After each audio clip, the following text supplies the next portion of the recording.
En ce 31 octobre 2021, jour de l'Halloween ou jour de Samhain, nous allons parler du Ouija. Pourquoi?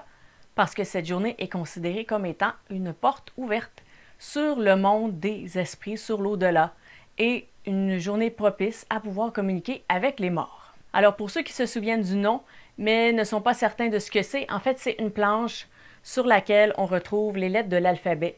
On a oui, non et au revoir. Donc ça, c'est la version qu'on retrouve en magasin de jouets. Oui, c'est un peu étrange. Et j'ai tenté de faire un peu le tour de l'histoire du Ouija. Plusieurs articles disent que l'origine en tant que telle reste un peu floue.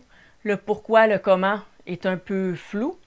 Et sinon, ça aurait été commercialisé dans une période où il y avait une guerre civile et donc il y avait beaucoup de gens qui perdaient leurs proches. Les gens aussi ne vivaient pas vraiment vieux. Je crois que l'âge que j'ai lu, c'était 50 ans, donc on vivait autour de 50 ans.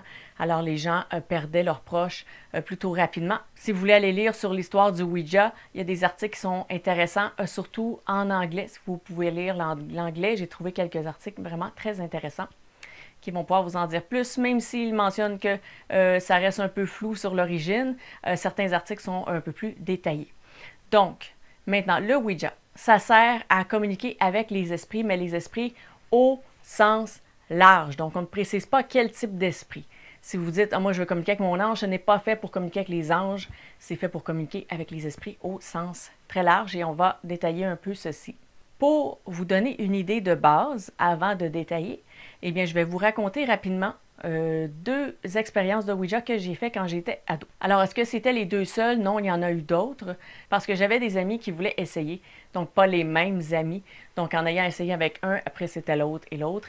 Donc, je savais quoi faire les fois suivantes. Alors, la toute première fois, donc on essaie, et là, nous, ce qui arrive, c'est qu'on n'avait pas de planche et on n'avait pas d'argent.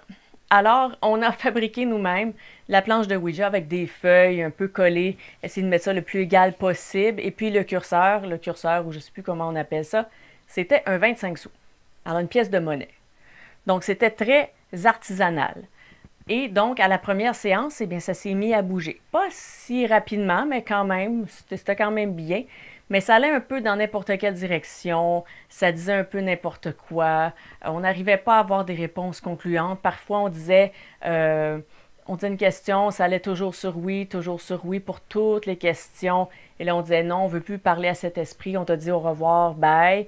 On ferme la séance, on recommence avec un autre esprit, ça disait des mots bizarres. Donc, ce n'était pas nécessairement très concluant la première fois, mais pendant cette séance, j'ai reçu un message de mes guides qui m'ont dit « Fais-toi une protection ». Alors, pour la deuxième séance, avant la séance, bien sûr, je suis allée faire une prière à mes guides. Alors, à l'époque, j'étais quand même assez jeune, donc je n'avais lu aucun livre ésotérique. C'était vraiment quelque chose de très instinctif, de très intuitif. Donc, j'ai fait la protection avec mes gardiens et mes guides. Et puis, je suis allée faire la séance avec mon ami. Alors, la même amie, même contexte, même jeu. Et là, il ne se passait pas grand-chose. Donc, ce que j'ai noté, c'est que sans protection, ça fonctionne bien. Peut-être pas que les résultats sont très intéressants, mais ça fonctionnait. Et avec protection, c'était un beau 0. Alors, pourquoi? La réponse, c'est que les premiers répondants au Ouija, ce sont des esprits errants. Alors, le principe d'un esprit errant, c'est qu'un esprit qui est resté sur Terre, donc qui est pris sur Terre, ce n'est donc pas un esprit positif. Parce que lorsqu'on décède, notre âme s'élève et va, comme on dit, comme le dit l'expression, on va vers la lumière. Donc, on s'élève, on va vers des lieux meilleurs. Mais si on a une charge lourde en nous, on peut être tenu sur la Terre.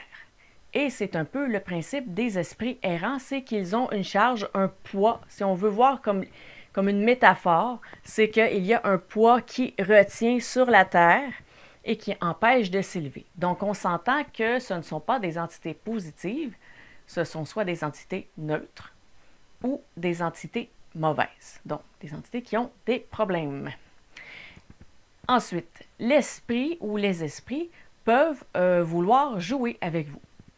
Donc, ce n'est plus vous qui jouez au Ouija, c'est plutôt le Ouija qui joue avec vous, dans le sens où les esprits peuvent pouvoir jouer, se moquer, faire peur, des trucs comme ça. Et si vous vous dites « Ah, révèle-moi un de mes secrets », juste pour le tester, pour voir s'il répond vraiment la bonne chose, eh bien, sachez que les esprits sont télépathes. Donc, ce que vous pensez sur le moment, ils peuvent très bien l'entendre et ils vont répondre la bonne réponse sur la planche de Ouija. Et ce sera très simple pour eux. Donc, en lisant dans les pensées, c'est un jeu qu'ils font avec vous. Et jouer comme ça avec les esprits, eh bien, c'est une sorte de jeu qui va bouffer votre énergie. Parce que là, vous portez votre attention sur une entité qui, elle, veut jouer avec vous. Et pas jouer dans le sens de « on s'amuse tous les deux », mais bien l'esprit s'amuse avec vous. Donc, c'est votre énergie qui s'en va vers l'entité. Ensuite, si vous êtes dans une maison hantée, mais qu'il n'y a pas de phénomène, qu'il n'y a rien, il n'y a pas de porte, d'objet qui bouge, il n'y a pas de son étrange, il n'y a rien. Et là, vous jouez au Ouija. C'est possible que ça éveille ce qui était déjà présent, mais que vous ne sentiez pas parce que vous n'avez pas, par exemple, le don de médiumnité qui est développé pour le moment. Alors, c'est possible, ça peut ouvrir la porte à certains trucs quand on joue au Ouija dans un lieu. Et aussi, pour ce qui est des esprits qui vont répondre, il peut y avoir des esprits qui vont être liés à la planche. Donc, soit parce que les utilisateurs précédents n'ont peut-être pas toujours fermé la conversation, c'est vraiment de dire « cette conversation est terminée, je te remercie » et puis d'aller au bas de la planche sur le « au revoir » pour dire « c'est terminé ». Mais même si on fait toujours le procédé, c'est quand même possible que des entités restent rattachées à la planche. Pourquoi?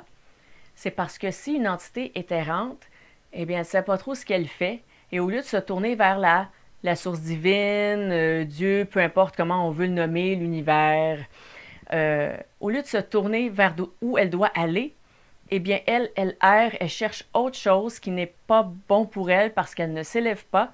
Et là, elle va voir la planche de Ouija, elle va voir que quelqu'un lui parle à travers ça, elle va se dire « Ah, je peux communiquer avec quelqu'un » et elle va rester accrochée à l'objet. Donc, c'est possible que la première chose qui vous réponde, le premier esprit qui peut vous répondre, ça peut être des entités liées au Ouija s'il a déjà été utilisé avant. Alors oui, c'est vrai que certaines personnes peuvent vouloir utiliser le Ouija pour s'amuser, pour ressentir des choses spéciales, vivre un moment particulier, des choses différentes, avoir des émotions différentes qu'on n'a pas normalement d'habitude. Mais il reste que ce sont des émotions qui sont très souvent reliées à la peur. Donc c'est de l'amusement, mais de l'amusement. On n'est pas dans le « youpi, c'est vraiment le fun et on s'amuse ». On est dans le « j'ai peur » et donc c'est un amusement, entre guillemets, je dirais, peut-être pas négatif en tant que tel. Tout dépend comment c'est fait, mais ça reste neutre. Là, on n'est pas dans le positif. On s'entend là-dessus. Et bien que dans les films au cinéma, on nous présente beaucoup d'effets spéciaux, il y a des objets qui bougent, toutes sortes de trucs, ça c'est quand même des phénomènes rares. Heureusement. Ce qui va se produire le plus souvent, c'est qu'il n'y aura peut-être pas d'objets qui vont bouger, mais c'est possible de faire des cauchemars. Donc, ça aussi, encore, ce n'est pas très intéressant. Et pourquoi est-ce qu'on peut faire des cauchemars? Eh bien, c'est que ça crée des rêves influencés. Alors, j'ai une vidéo déjà sur ma chaîne qui dit « Qu'est-ce qu'un rêve influencé? » Si ça vous intéresse, je vous invite à regarder la vidéo. Donc, c'est ce qui peut se produire si on joue au Ouija. Alors le Ouija, la séance, ça peut être très palpitant sur le coup. Il y a des effets, des trucs qui se passent, qui nous font triper, mais c'est un trip qui ne va pas durer. Et pourquoi? Eh bien, c'est que souvent, lorsque des entités vont rester en place parce qu'on leur a parlé, parce qu'on a interagi avec eux, parce qu'elles ont décidé de s'accrocher soit au Ouija ou soit à nous, eh bien, l'effet n'est pas tripant quand on a une entité après nous. Ça nous cause de la déprime, ça peut causer de la nervosité, ça peut causer justement des cauchemars, de la fatigue. On peut avoir l'esprit troublé, on peut avoir de la difficulté à prendre des décisions, avoir l'esprit comme dans une sorte de nuage et on a de la difficulté à réfléchir. Et là, bien attention, Ce sont des symptômes qu'on peut avoir tout à fait autrement sans avoir communiqué avec les esprits. C'est très important. Si vous avez ce type de symptômes, c'est très important d'aller consulter pour aller chercher des solutions. Mais si vous allez hyper bien, tout va super bien, vous vous sentez très bien, vous jouez au Ouija et qu'ensuite vous ressentez de la déprime et d'autres symptômes de ce genre, eh bien, c'est possible que ce soit une entité qui soit restée. Donc, il n'y a rien de vraiment tripant à ça. C'est vraiment quelque chose de négatif et ce n'est pas du tout amusant. Donc, maintenant, ce n'est pas toutes les entités qui vont être fondamentalement méchantes, bien sûr. Mais si l'entité est coincée ici, sur la Terre, c'est qu'elle est quand même en mode survie. Alors, l'entité qui est ici sur Terre, normalement, elle veut se trouver une source d'énergie, une source de nourriture pour s'abreuver, pour se nourrir, parce qu'elle n'arrive pas à se connecter à la source. Comme on dit, elle n'arrive pas à s'élever et à se connecter à cette source d'énergie qui est totalement infinie. Donc, lorsqu'elle se nourrit d'un humain, eh bien, l'humain devient fatigué. Elle, de son côté, ça ne l'aide pas à faire sa transition, donc aller se connecter où elle doit aller se connecter. Et elle continue donc cette manigance et personne ne s'aide là-dedans parce que là, l'humain est fatigué, elle prend de l'énergie, elle en a encore besoin, elle va aller se nourrir d'un autre humain et ainsi de suite. Souvent, les résultats du Ouija, comme je l'ai dit dans mon exemple, et même les fois suivantes où est-ce que j'ai joué avec d'autres personnes, les messages sont souvent étranges, c'est pas très concluant, c'est louche, ou l'entité lit carrément dans nos pensées. Donc, on pense à quelque chose, ça apparaît, rien de vraiment étonnant. Donc, à la limite, je dirais en moyenne. Oui, ça peut être, il peut y avoir des séances très intéressantes comme des séances où ça se passe absolument rien, mais je dirais qu'en moyenne, c'est moyennement intéressant comme processus. Alors, si vous jouez, c'est possible qu'il arrive absolument rien, donc que ça bouge même pas, qu'il se passe zéro rien. C'est possible que vous ayez des messages un peu étranges, un peu louches. Ça, des histoires que j'ai entendues, c'est pas mal ça qui se produit la majorité du temps. Soit vous pouvez recevoir des messages encore beaucoup plus clairs, mais qui généralement, même si les messages sont très clairs, ne serviront probablement à rien parce que ça va revenir un peu à avoir une discussion comme avec un être humain. Donc, tant qu'à parler avec un esprit qu'on ne sait pas de qui il s'agit, je préfère encore parler avec un être humain vivant. Sinon, c'est possible aussi que vous ayez des messages bizarres, un peu troublants, et des manifestations dans votre maison. Ce n'est pas parce que quelques objets se sont déplacés ou les lumières ont scintillé ou des trucs comme ça se sont produits que ça va rester pour toujours. C'est possible qu'il y ait des petites manifestations et puis que ça parte par la suite. Dans le pire des cas, eh bien, ça peut attirer des poltergeists, donc des esprits frappeurs. Et là, il peut y avoir beaucoup de manifestations, mais ça va être dans des cas très rares. Alors, c'est possible qu'il ne se passe rien du tout et qu'ensuite la vie continue, tout est OK, mais il y a quand même des risques où il peut y arriver des mauvais cas où vous allez avoir de la fatigue, des déprime et d'autres symptômes qui sont possibles. Donc, il faut considérer que c'est quand même un risque à prendre lorsqu'on essaie de faire une séance de Ouija. Si vous pensez à communiquer avec vos défunts à travers la planche de Ouija, eh bien, il faut savoir que les premières entités à répondre, ce sont très souvent des entités errantes et non pas nécessairement les entités avec lesquelles on veut communiquer. Et même si vous demandez une preuve pour être certain qu'il s'agit de votre proche, eh bien, les entités peuvent lire dans nos pensées. Donc, même si on demande de confirmer un souvenir en particulier, c'est possible que l'entité le confirme, mais ça ne confirmera pas son identité réelle, malheureusement. Ensuite, les défunts, normalement, sont passés dans la lumière. Et lorsqu'on s'est élevé, eh bien, on n'a plus accès à faire des choses de ce genre qui sont très physiques et qui vont aussi entrer dans le libre arbitre. Parce qu'ici, il faut penser que l'entité entre dans notre champ énergétique pour contrôler notre main, pour causer des micro-mouvements à notre main afin de faire déplacer la pièce qui est sur le jeu. Et donc, un défunt qui vit beaucoup plus haut que le monde physique n'aura pas nécessairement l'aptitude d'entrer dans le champ énergétique des gens ni de faire bouger des objets. Donc, c'est très peu probable qu'un défunt dans la lumière puisse communiquer à travers le Ouija. Et parlant d'intrusion dans l'énergie, eh bien, c'est ça. Lorsqu'on joue au Ouija, l'entité ou les entités vont entrer dans notre main, par exemple notre doigt pour faire déplacer la pièce ou notre main. On va sentir des pétillements, des fourmillements. Parfois, on ne sentira rien et c'est bien parfait. Mais si on sent des fourmillements dans la main, normalement, c'est toléré. Mais si ça monte jusqu'au coude, par exemple, il faut fermer la séance. Donc, vous dites que la conversation est terminée, que la séance est terminée, vous remerciez l'entité et vous dites au revoir, goodbye ou selon ce qu'il y a d'inscrit sur votre planche. Mais la pièce doit se déplacer vers le bas et signifier que c'est terminé. Si elle ne se dirige pas, vous répétez que c'est fini, merci, au revoir, et vous insistez, vous pouvez même vous-même déplacer la pièce, demander l'aide d'un guide, d'un ange gardien pour qu'il vous aide à faire partir l'entité si elle ne désirait pas le faire par elle-même. Alors maintenant, on peut se poser la question, est-ce que là, vous, maintenant, sans passer au Ouija, est-ce que vous laisseriez entrer une énergie neutre ou négative dans votre champ énergétique? Est-ce que c'est quelque chose auquel vous pensez, ah oui, là maintenant, moi, je pourrais laisser n'importe quelle entité neutre ou négative s'accrocher à moi ou entrer dans mon champ énergétique? Est-ce que c'est quelque chose qui vous plairait? Et si vous me dites que non, eh bien le Ouija n'est peut-être pas pour vous, justement, ce n'est peut-être pas une bonne idée. Donc, maintenant, comment est-ce qu'on fait pour discuter avec des entités positives et avoir une bonne séance de spiritisme ou de communication avec des entités positives? Alors qu'on parle d'anges gardiens, de guides, qu'on parle de défunts, justement, qui sont passés dans la lumière, avec qui on veut communiquer, eh bien, souvent, les bonnes entités communiquent avec nous à travers notre cœur et le font pour notre évolution et non pas pour seulement discuter pour discuter. Donc, ils communiquent à travers notre cœur, à travers nos intuitions, notre ressenti. Ils vont nous montrer des signes. Ça, les signes, si vous voulez en savoir plus, je peux faire une autre vidéo là-dessus, juste à me le signifier.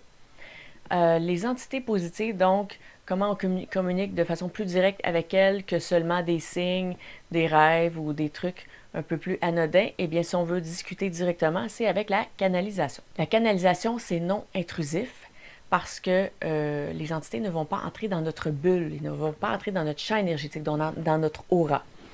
Comment ça fonctionne? C'est qu'on a notre bulle de protection, notre bulle énergétique, et à travers nos chakras, on peut ouvrir la porte de cette bulle pour communiquer avec une entité en particulier, pour une raison en particulier. Donc, on s'adresse à une entité qu'on a nommée précisément, et non pas on dit « Hey, n'importe qui est arrivé », c'est précis et c'est bien fait. Parce que notre bulle de protection, si on veut, on peut ouvrir un chakra, par exemple le chakra coronal, et lorsqu'on ouvre la porte, c'est là qu'on reçoit, et quand on a fini de recevoir, on ferme. Donc, les chakras, en fait, ils peuvent être ouverts ou fermés. Donc, dans notre bulle, on ouvre la porte et on scrute l'extérieur, on ressent ce qui se passe à l'intérieur, à l'extérieur, et on se connecte un peu aux données, aux informations qui se passent à l'extérieur de nous, de notre champ énergétique.